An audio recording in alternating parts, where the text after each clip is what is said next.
एक बड़े शहर में एक छोटा सा बच्चा जन्मा। उसका नाम था आरव। उसके माता पिता शहर के बहुत बड़े बिजनेसमैन थे।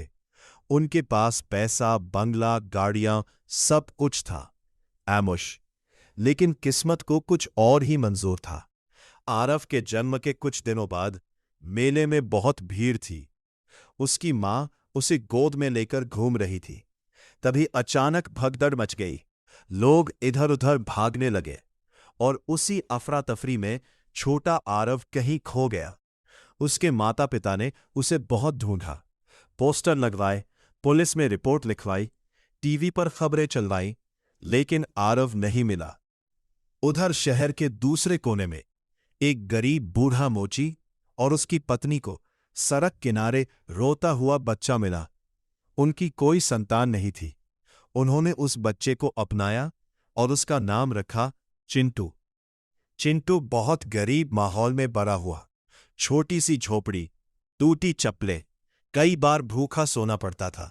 लेकिन उसके माँ बाप उसे हमेशा एक बात सिखाते थे, गरीब होना बुरी बात नहीं, लेकिन मेहनत छोड़ देना सबसे बड़ी हार है।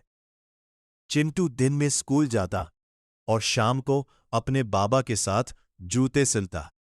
बाकी बच्चे उसका मजाक उड़ाते, जिंदगी में कुछ नहीं कर पाएगा।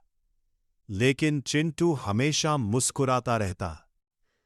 उसे पढ़ाई का बहुत शौक था। रात को सड़क की लाइट के नीचे बैठकर पढ़ाई करता। कभी किताबें खरीदने के पैसे नहीं होते तो पुराने अखबारों से सीखता। एक दिन स्कूल में शहर स्तर की साइंस प्रतियोगिता हुई। अमीर बच्चों के पास बड़े बड़े मॉडल थे, लेकिन चिंटू ने कबाड़ से एक छोटी मशीन बनाई जो बिजली बचा सकती थी। सब लोग हंस रहे थे, लेकिन जब जजों ने उसकी मशीन देखी तो पूरा हॉल तालियों से गूंज उठा। चिंटू ने पहला इनाम जीत लिया। अखबारों में उसकी फोटो छप गई।